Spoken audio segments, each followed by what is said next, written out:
The Matrix and moon phases. I know, again, art depicts life, the Matrix. It's a total bite off of reality. Again, with Osiris and all those things and Zion and all that, totally a bite off of life. Because art depicts life and life depicts art. But when it comes to other layers and dreams and moon phases, when it's a new moon, you can expect in those nights a visitor, maybe an ancestor, maybe a parasite, whatever you want to call it. But in those times, when it's darkness or a shadow time, because that's all it is. Light creates shadows. Light can create darkness, obviously, because it creates shadows. And if it's a darkness period, energies or souls or spirits, whatever you want to call them, just move about more easily and more freely. So if you're open and your mind is open to it, and your pancreas is distracted by processing, because most people have pancreas blockage or problem because of what they eat and how much they eat in most cases, because again, this is the size of your stomach, your personal fist. So at a less dense level, again, like I said, the pieces of you, those little pieces of you are basically being attacked at a subtle level. As a whole, you're being attacked. If you can look at it like we're energy, pure energy in the universe, and your aura or your less dense forms of energy are just being eaten away at the top layer, and more until they get closer and closer to your flesh. So people know exactly what their fate is or their destiny is for the path that they pick. Because at a less dense, more subtle, subconscious level, if you want to call it, the self is experiencing what's going on.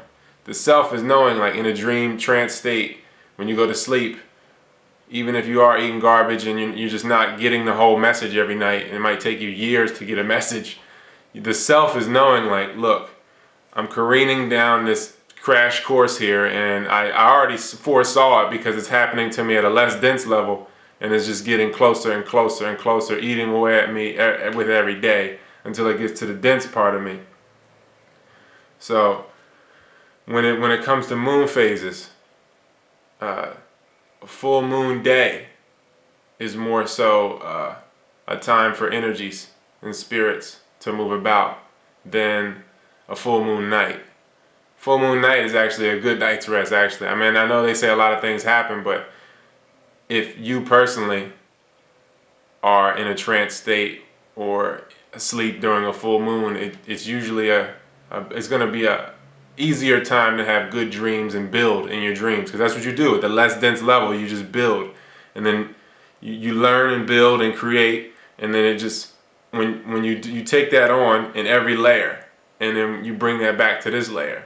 So you're learning and building and creating at all levels, and not sucking someone else's energy up, because fragments of you aren't being themselves, so they're being parasites.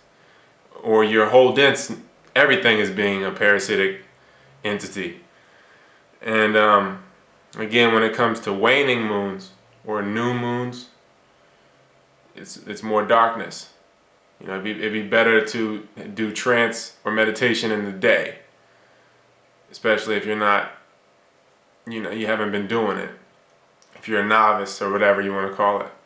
So it'd be better to do that in the day. Sleeping when the sun comes up would actually be better. So when it's in a waning moon or a new moon, you're just gonna, you got a lot of darkness. Until you can protect yourself at that spiritual level, whatever you want to call it, it's just more difficult to deflect or defend yourself from these other energies, because again, it's kind of like a Ponzi scheme, a spiritual Ponzi scheme, if you what you want to call it, because you might run into a fragment of someone that is being controlled by what some may call a sorcerer or whatever they want to call it, but like a Ponzi scheme, like a pyramid scheme, basically. You got a whole bunch of souls that don't really know who and what they are, and at the top of it is someone who knows what's going on and is just manipulating them to avoid the karma, the debt. They let these energy bodies go around doing what they want so they can suck up the energy from the top, and they don't have to deal with any of the karma, the the people at the bottom of the pyramid on the way down, they all deal with the karma. So again, when it comes to the moon phases, what's going on inside is going on outside. If you look out and it's a full moon internally, because you are the universe. So again, there's the body might as well be ground zero, and you got 7 layers north, 7 layers south, or whatever you want to call it. 7 frequencies, 7, like just like the pH scale. It's kind of the same. It's all like you got 7 musical notes, but it's all the same. You know, these numbers are the way they are in this universe for a reason. There's no coincidence to these things. So it's just you know, it just is what it is, you know. That's what you're dealing with, you know. And in those new moon times, it might not always be bad though. In a new moon time, you might have a visitor from an ancestor. It doesn't necessarily mean it's bad, but you know, it could be possession as well. You know, it's all coming from there's no separation here. You know, the ether is between us all spirits or energy bodies or whatever you want to call it.